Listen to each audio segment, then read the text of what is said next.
আসসালামু আলাইকুম সুপ্রিয় দর্শক, আজ আপনাদের সাথে শেয়ার করব ঝরঝরে সেমাইয়ের জর্দা। আমার তৈরি করা আজকের এই স্পেশাল সেমাইয়ের জর্দাটি অনেক বেশি ঝরঝরে হবে। খুবই সহজভাবে এই রেসিপিটি আপনাদের সাথে শেয়ার করেছি। আপনারা অবশ্যই ভিডিওটি শুরু থেকে শেষ পর্যন্ত দেখবেন। আশা করছি আজকের রেসিপি আপনাদের কাছে ভালো লাগবে। আমার আজকের এই স্পেশাল সেমাইয়ের জর্দার রেসিপিটি আপনাদের কাছে ভালো লাগলে প্লিজ আমার ইউটিউব চ্যানেলটিকে সাবস্ক্রাইব করে পাশে থাকা অল লেখা বাটনটাতে ক্লিক করে দিবেন।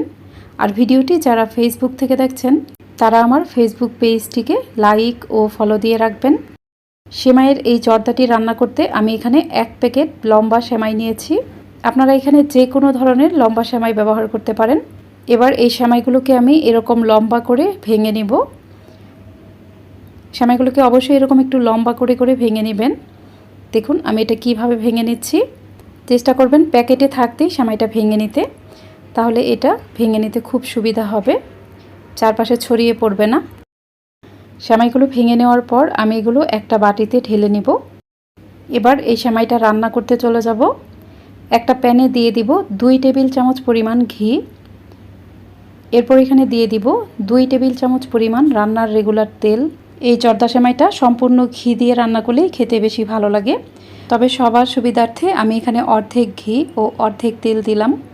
আর হাতের কাছে বাটার থাকলে আপনারা এখানে সমপরিমাণ বাটার দিতে পারেন। এরপর আমি এখানে দিয়ে দিলাম 3টা এলাচ ও 1টি তেজপাতা। এই গরম মশলাগুলো হালকা একটু ভেজে নেওয়ার পর আমি এখানে কিছু বাদাম কুচি দিয়ে দিব। এখানে আমি 2 প্রকারের বাদাম এরকম কুচি করে নিয়েছি। আপনারা এখানে যে কোনো ধরনের বাদাম দিতে পারেন। বাদামগুলো হালকা করে একটু ভেজে নেওয়ার পর আমি এখানে কিছু কিশমিশ দিয়ে দিব। কিশমিশগুলোকেও খুবই হালকা করে ভেজে নেব। এই বাদাম কুচিগুলোকে চুলার মিডিয়াম টু লো আছে একটু ভেজে নেওয়ার পর আমি এখানে সেমাই দিয়ে দিব। সবগুলো সেমাই আমি এখানে একসাথে দিব না, অর্ধেকটা দিব। একটু ভেজে নেওয়ার পর তারপর এখানে বাকি সেমাইটুকু দিয়ে দিব। সবগুলো সেমাই দিয়ে দেওয়ার পর আমি সব কিছুই ভালোভাবে নেড়ে চেড়ে মিশিয়ে নেব। এ পর্যায়ে অবশ্যই চুলার আঁচটা একদম মিডিয়াম টু লো রাখবেন। চুলার আঁচ বাড়িয়ে রাখলে কিন্তু এগুলো পুড়ে যেতে পারে, তাই অবশ্যই চুলার একদম কম আঁচে সেমাইটা ভেজে নেবেন। আর এই সেমাইটা কিন্তু আগে থেকেই এমনিতে ভাজা থাকে, এগুলো খুব বেশিক্ষণ সময় নিয়ে ভেজে নেওয়ার প্রয়োজন নেই। সব কিছু একটু ভেজে নেওয়ার পর আমি এখানে দিয়ে দিব 1 কাপ পরিমাণ চিনি। আপনারা এখানে মিষ্টির পরিমাণটা নিজেদের টেস্ট অনুযায়ী দিবেন, তবে আমার কাছে 200 গ্রাম সেমাইয়ের জন্য এখানে 1 কাপ পরিমাণ চিনি একদম ঠিক মনে হয়েছে। চিনির সাথে সেমাইটা ভালোভাবে একটু নেড়ে মিশিয়ে নেওয়ার পর আমি এখানে দিয়ে দিব 1.25 কাপ পরিমাণ লিকুইড দুধ। এই দুধটাকে আমি আগে থেকেই ঘন করে জাল করে রেখেছিলাম। আর আমি কিন্তু এখানে একদম ঠান্ডা দুধ দিইনি, এই দুধটা একটু গরম ছিল। আর পরবর্তীতে আমি এখানে কিন্তু আরও কিছুটা দুধ দিয়েছি। আমার এখানে 200 গ্রাম সেমাইয়ের জন্য 1 কাপ পরিমাণ কুসুম গরম দুধ লেগেছে। এ পর্যায়ে আমি এখানে কিছুটা কুড়ানো নারকেল দিয়ে দিলাম। এবার আমি সব কিছুই ভালোভাবে একটু নেড়ে নিব। এ পর্যায়ে আমি এখানে কিছুটা দুধ অ্যাড করেছি। দেখুন প্রথমে আমি এখানে 1.25 কাপ পরিমাণ দুধ দিয়েছিলাম, এবার এখানে আরও কিছুটা দুধ দিয়ে দিলাম। মোট এখানে 1 কাপ পরিমাণ দুধ লেগেছে। আপনারা প্রথমে এখানে বেশি পরিমাণে দুধ দিতে যাবেন না, প্রথমে একটু কম পরিমাণে দিবেন। পরবর্তীতে প্রয়োজন হলে এখানে আরও কিছুটা দুধ অ্যাড করে দিবেন। আমার এখানে 1 কাপ দুধই লেগেছে, আমি এখানে পরবর্তীতে আর কোনো দুধ অ্যাড করিনি। দুধের সাথে সেমাইটাকে একটু ভালোভাবে নেড়ে মিশিয়ে নেওয়ার পর প্যানটা ঢেকে দিব। আমি চুলার মিডিয়াম টু লো আছে প্যানটাকে 4 থেকে 5 মিনিটের মতো ঢেকে রাখবো। অবশ্যই চুলার আঁচ একদম কমিয়ে রাখবেন। 5 মিনিট পর ঢাকনাটা খুলে নিলাম। দেখুন সেমাইগুলো কিন্তু একদম সেদ্ধ হয়ে গেছে এবং এগুলো একদম ঝরঝরে হয়ে গেছে।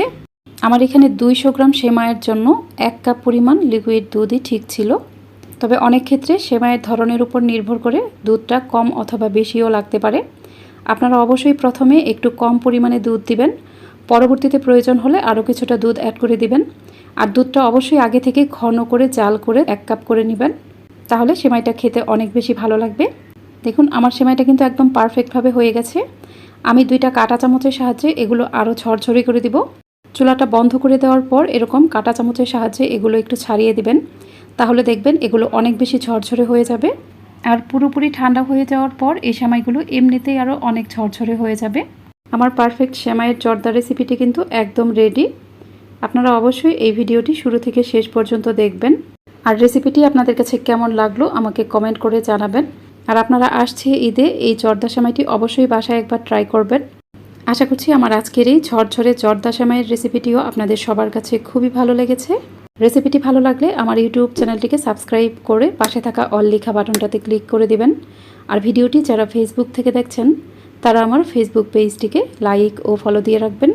আজ এ পর্যন্তই। সবাইকে অগ্রিম ঈদের শুভেচ্ছা জানিয়ে এখানেই বিদায় নিচ্ছি। আল্লাহ হাফেজ।